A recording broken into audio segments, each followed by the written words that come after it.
Why did all of this happen? Why did you do all of these things? All of these women were defenseless. They were not a threat to you in any way, shape, or form. And after thinking about it, and pondering it, going over it in my mind, I've come to this conclusion, that it doesn't matter why.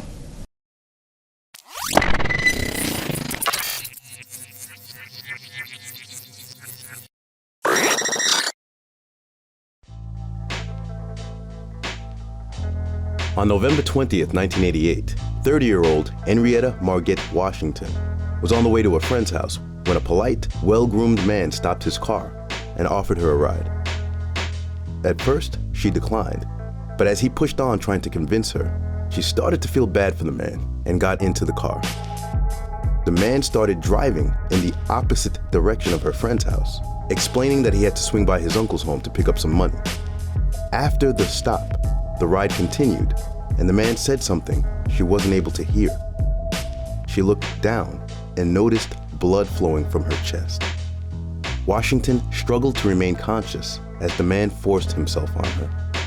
After passing out, she would suddenly regain consciousness by the flash of a camera, realizing the attacker was taking photographs of her. When she, in a last effort, tried to escape, the man pushed her out of the car, leaving her for dead. Washington managed to drag herself to the home of her friend, who called an ambulance. Despite slim odds, the doctors managed to remove the bullet from the victim's chest and saved her life. The police, who had been working on a number of similar cases, managed to match the bullet with the bullets from 8 other murder scenes. However, despite Washington managing to describe the car that picked her up that night, the police never caught the assaulter. For years, there were no signs of the serial killer. But as the science of DNA testing had improved a lot during the last decade, the case was opened again. Soon thereafter, after avoiding the police for 14 years, the body of 15-year-old Princess Berthomieu was found, and through DNA testing, it was linked to the same man who had attacked Washington that night in 1988. This apparent absence from crime for many years made the media dub the killer as the Grim Sleeper. Since, in order to get a match to a DNA test, the offender must already be in the police department's database, which was not the case for the Grim Sleeper. In 2003 and 2007, 2 additional victims were found, yet the investigators were no closer to finding the offender. However, new and highly controversial DNA technology would prove useful in this case. The, at the time, new science was called familial DNA searching, and meant that instead of searching for exact matches, the police searched for approximate matches, which could lead to the offender's direct family or close relatives. This technique was first used successfully in the United Kingdom in 2003, but had remained untested in the United States. Detective Dennis Kilcoyne, who led the investigation, first ran a familial DNA search in 2008 that was unsuccessful. About 1.5 years later, a second familial DNA search was done.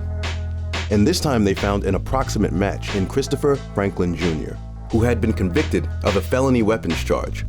By using factors from Washington's description over 20 years ago regarding age, height, and location, the police narrowed the search down to Christopher's father, Lonnie David Franklin. The police then conducted around-the-clock surveillance of Franklin, following him as he walked or went on drives, and retrieved a plate and a napkin he had thrown away after eating pizza, which provided a perfect DNA match. He was shortly thereafter arrested and brought in for interrogation. I just want to ask you, do you know why you're here? No, I don't. Do you have any idea why you're here? No, I don't. Okay, well, we're working on an investigation, and there's a warrant for your arrest, charging a count of murder. Count of murder. Yes, sir. So before we get into it, I know I can see right by your expression you got a lot of questions to ask us. We got a couple to ask you too. Okay. I'm sure you've seen this on TV 1,000 times. I've got to advise you, and then we'll talk about it man to man here.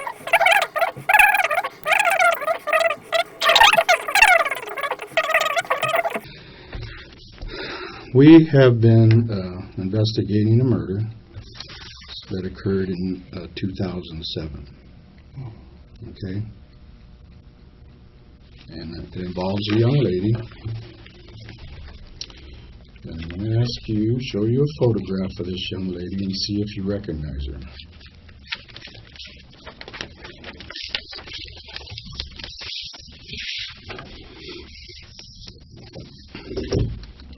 No, I don't. You've never seen that girl before? No, I haven't. The girl in the photo was Janicia Peters, who is believed to be the last victim of the grim sleeper. She was found shot and covered with a garbage bag the 1st of January 2007. Notice how quickly the subject responds to the question whether he had seen this woman before. Normally, the person being interrogated would think for longer than a split second, especially if he was pretending to be innocent. Who is that? Is that Peters? Yes. All right. No, I haven't. Okay. Like I said, we've been investigating this since 2007. Mm-hmm. And you're not down here. We didn't just pick your name out of a hat. I mean, you watch all these little police shows and CSIs and all that stuff with modern technologies and all that. Right. Okay, well, you've been identified to this young lady. Okay, do you understand that? Yes, I do. Okay. Do you have any questions about that?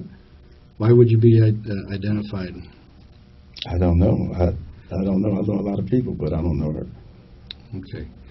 All right. So do you know how I'm sure you've probably heard about DNA. Mm-hmm. Okay. Well, your DNA was identified in relation to this young lady's death. Okay. No, I'm just saying. That's what you're telling me, so that's all I can. That's all I can say. Lonnie Franklin is showing no signs of nervousness. He is sitting calmly, hands in pockets, laid back throughout the whole interrogation. In fact, a common trait of psychopaths is having low anxiousness, in addition to feeling no empathy or remorse. How could that happen? I don't know. You have no idea? I have no idea. You've never seen this lady before No, I haven't. in your life? No, I haven't. Do you have anything you want to ask about her? No.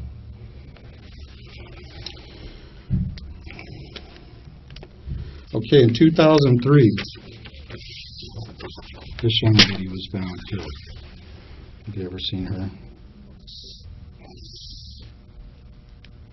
No, I haven't. You don't know that lady? No, I don't. You've never seen her? No, I haven't. No, I haven't. Mr. Franklin, just like the other one, your DNA was found on this young lady. Okay. Is there a way to explain that? No, it's not. There's no I don't way. know this. I don't know this lady. Sorry. That's Valerie McCorvey. Okay. Think about it. Think hard. This is Okay. very, very serious. I mean, you telling me you watch these shows. I mean, I like we put your name out of a hat. The interrogators are using a technique called pride and ego up. By giving the subject compliments throughout the questioning, they hope he will give clues by bragging about his actions. In this case, it is also a way of getting the subject to talk a bit more. If he watches all these crime shows, how come he has no idea how his DNA would end up on these victims? No, I don't know her. Okay. 2002. This young lady was found.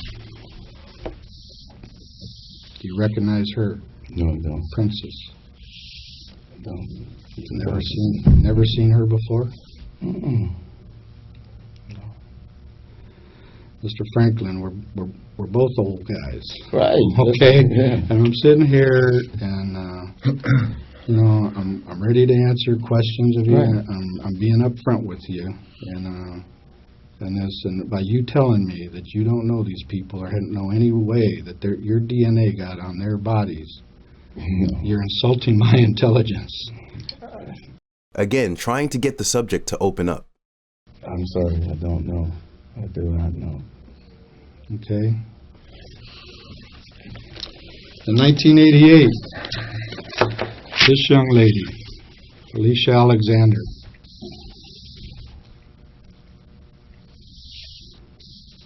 was found. And again, My it's DNA. all linked to you. Now, Mr. Franklin, I mean, you watch these shows. You tell me once, maybe you met the gal and you had a little relationship with her and she turns up dead. Maybe a coincidence. I just showed you 4 people. I mean, your coincidences are getting pretty slim. Wouldn't you say? Yes, sir. In fact, the theoretical change of a coincidental DNA match is about 1 in 100 billion. What do you... do you have anything to say? No, I don't. I don't know the people. I'm sorry. How would your DNA get there? What logical reason? I have no clue. No clue. I have no clue how my DNA would get there. Okay. This young lady, Lucretia Jefferson. No. I don't know her. Again. Coincidence? My DNA. I have no idea. Let me ask you something. Do you know what DNA is? Yes, the blood, saliva, anything, any body fluids that make contact. Okay, and it's like a fingerprint. Mm-hmm. Yeah, only one person has that DNA. Okay, so you understand it probably better than I do. I understand, but I don't know these people. So, okay. Yeah, you got 5 or 6 people here, and I So don't know. So far. Yeah. From me, Yeah, Are you, you go to church? Yes, I do. All right. Matter of fact, I'm supposed to be at church tonight. Oh, okay. What church is that? I go to Greater New Baptist Church. Where? Greater New Baptist Church. Where is that? In Los Angeles. What street San is Pedro. on? San Pedro. San Pedro and San what? Pedro and Martin Luther King. Okay. Mm-hmm. How long have you been going to that church? I've been going there for like 3 years. Off and on it. I'm a member of the Silver Lining of Hope. Okay. Where did you go to church before that church? Well, I bounced into my wife's church on the corner right there. What church does she go to? Jerusalem. Okay. And you remember a church that used to be on Normandy? The name of the Cosmopolitan Church. Remember that? Normandy what? 60th. 60th? No, I don't. Normandy? No. I only go to, that's only 2 churches I... Well, this is going back in Okay. probably the late 1980s. Okay. Do you remember there? No, I wouldn't. Did you used to have access to drive their van? No, I didn't. Did you know people that went there? No, I don't. These questions refer to a 911 call from 1987. An anonymous man called from a phone booth describing a man dumping a woman's body out of a van. He even gave the license plate number of the van. When the dispatcher asked for descriptions of the man, the mysterious caller simply said he didn't see him. The dispatcher then asked for the caller's name, to which he laughed nervously before responding, "I know too many people," and hung up. The body was later identified as 23-year-old Barbara Ware. You're not that far from 60th and Normandy from where you're living. Yeah, it's around the corner from the park. Yeah. Yeah. Okay. Mm-hmm. So, but that's not familiar to you, the Cosmopolitan Church. No, it's not. Okay. Okay. Not at all. All right. Well, I'm just testing your memory here. You're well versed in It's, DNA. It's because I buy food right there on right there 1 block before you get to Gage, just a little Mexican spot I get food at. Well, the church isn't there anymore, but years ago it was there. But I'm just personally, I'm very impressed at your knowledge of the DNA, that it's saliva and blood, and it's only connects to one person in the world. And I mean, even your kids don't have your DNA. They might have your blood type or something, but they don't have your DNA. That's just like they don't have your thumbprint. It's only Mr. Lonnie Franklin that has the DNA makeup that's found on those young ladies right there. So how in God's name is that possible? I don't know. No thought, I mean, do you, okay, all right. Ready? This young lady here, Mary Lowe was her name. Yeah, I don't know her. She looked like the girl lived in Rialto, one of my wife's friends. But her name is I can't get it right now. Her name is, damn, she was called a few weeks ago. I can't let it come to me. But I don't know her. Okay. But she was favorite, same facial. Okay. Mm-hmm. Well, that's another one.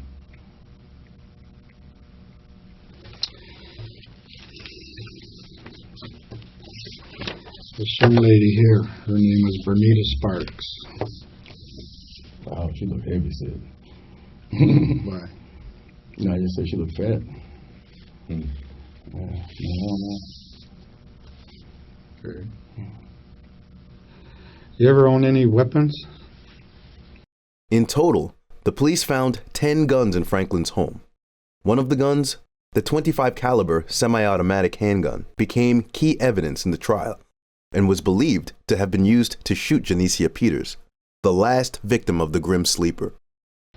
Yes. What kind of weapons? I have a 22 long rifle.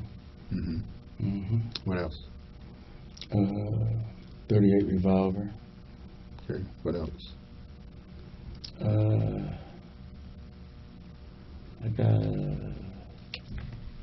I had a 9mm.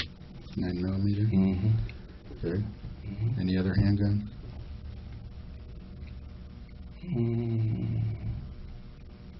22 pistol, 22 revolver. 22 revolver? Mhm. That's different than the long rifle you mentioned? Yes, it is. Did you purchase those in gun shops, or did you get them on the street? I purchased a couple of them at gun shops, gun shows. At gun shows Mm-hmm. and gun shops? Okay. Western Surplus was down the street. I bought one for, it should be on record. I bought one there. The 22 long rifle? Yeah. Okay. And then you said the 9mm? Mm-hmm. Where'd you get that? The 9mm, I sold it, but I got it out of Texas. Okay, so you no longer have that gun? No. And you mentioned a 38? 38 revolver. Okay. Where'd you purchase that one at? I think I got it from my dad. From your dad? Mm-hmm. Okay. And is Yeah, it still at the house? It was stolen. No, It was stolen? It was stolen. It was broke into. House was broke into some years ago. Oh, okay. And it got stolen. Do you remember when that was stolen?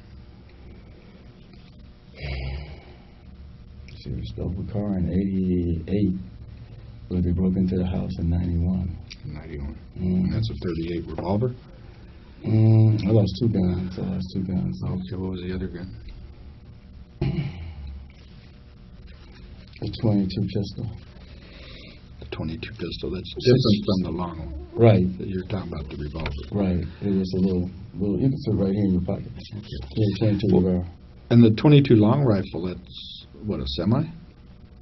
I mean, could you... It's a Ruger. It was a Ruger. So it's like a semi-auto? Yeah. I guess so. Okay. Yeah. Oh, okay. Well, that's why I'm just trying to make the distinction there. Mm-hmm. And so that's all the handguns you own? That's it. You don't own any more handguns? No more.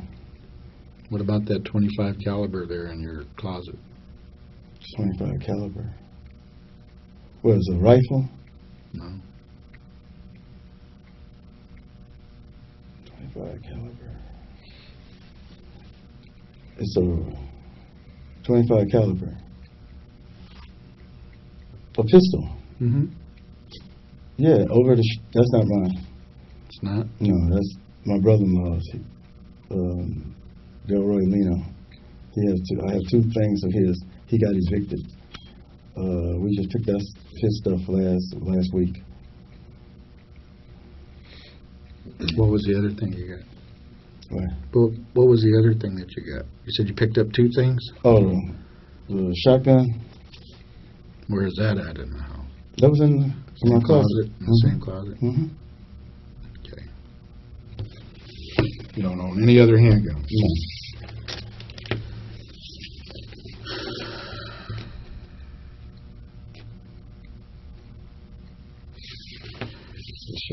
here. Name is Barbara Ware.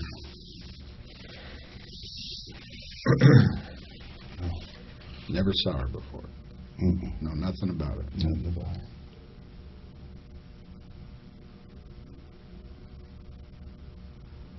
Sorry, I don't. Again, you know, it's like I told you earlier. I mean, I'm really feeling insulted here because all of these people, and it's like I told you earlier, Lonnie, I mean, come on, we're grown men here. I'm not playing games with you. I'm laying my cards right here on the table, just like this. I'm laying my cards right here. I'm telling you. Maybe one, I'd say, okay. Two, I wouldn't be going to Vegas if I were you, because your luck isn't that good. But look at all of these. Your luck is running out fast. And unless you come up with some kind of explanation. I mean, I'm not hiding anything from you. I'm telling you straight up. Straight up. This young lady, her name is Enietra Wright. Go ahead, take a close look.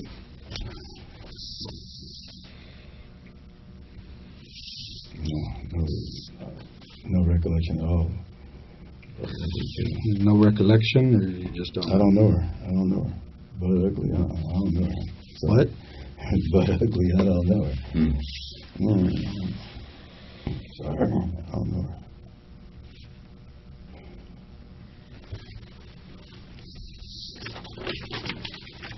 This young lady, Deborah Jackson.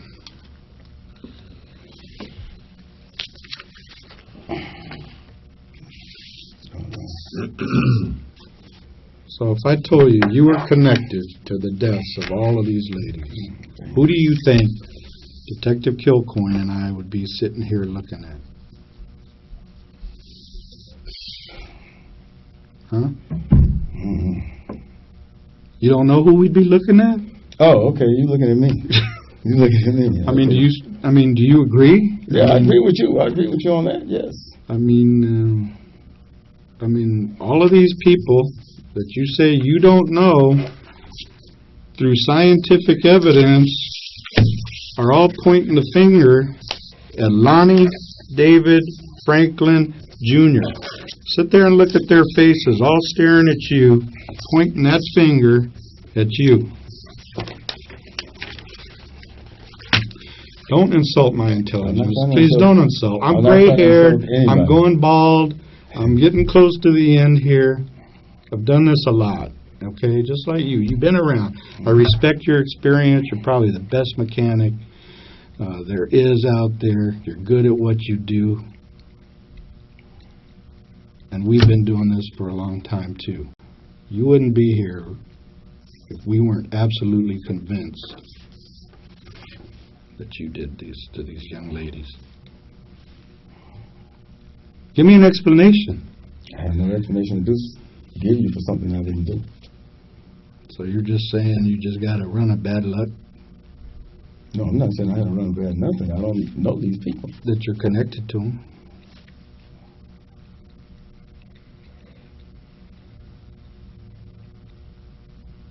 Look at them. They're all staring at you, pointing their fingers. Well, if they could point their fingers, they're looking right at you.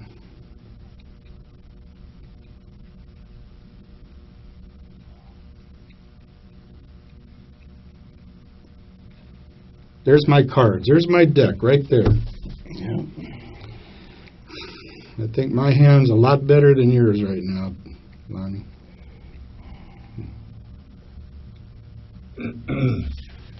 Your bluff ain't cutting it. You a poker player? No, I'm okay. Good, because I wouldn't be gambling with this either if I were you.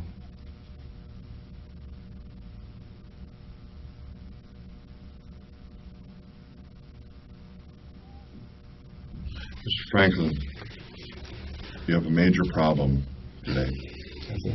July 7th, 2010. 25 years ago. You've had this problem for, at least that we're aware of, for 25 years. You creep out, you pick up these young ladies that are out working Western or Figaro or whatever in the middle of the night. You have sex with them, you kill them, and then you dump their bodies in alleys throughout the city of Los Angeles. Most of them not too far from your house. There are, you see the number of faces here. That's how many families are affected by this. Families that have been suffering with this for 25 years. Parents. You're a parent, you've got young children, or not young children, but you've got children. What do you think it would feel like to have your little girl murdered, dumped in an alley, and not know how that came to be for 25 years? But somebody left their DNA signature, like their thumbprint, on my little girl. 25 years, over a number of these for 25 years, all the way up until recently, just a couple of years ago. That person continues to leave their DNA thumbprint on all these young ladies who had a life, had families. They may have been out working, they may have had some drug problems, whatever, but they still have loved ones. And that's your little girl. That's your little girl out there, and some guy that's got a problem, he keeps picking them up, having his way with them, killing them, dumping them in alleys like they're trash, but he's leaving his mark. He's leaving his, it's like a dog pissing on a fire hydrant.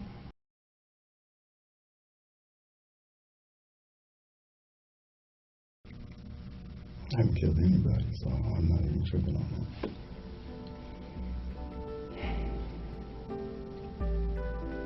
One of these gals has survived. The jury took less than 2 days to convict Franklin. Enietra Washington became the key witness in the trial. In Lonnie Franklin's home, hundreds of photos of young women taken by Polaroid camera were found. Until this day, almost all the women still remain unknown. I can't think of anyone that I've encountered in all my many years in the criminal justice system that has committed the kind of monstrous and the number of monstrous crimes that you have. All of these people have been suffering and will continue to suffer, but hopefully, as many of them said, they feel they're going to receive some peace, and I hope that you are able to leave here with some peace today. But it's not vengeance, it's justice, Mr. Franklin. And so, at this time, I will say that the defendant is not eligible for probation, and probation is denied. Yes. And so, Lonnie Franklin Jr., for the first-degree murder of Deborah Jackson as alleged in count 1 and the special circumstance of multiple murder, it is the judgment and sentence of this court that you shall suffer the death penalty.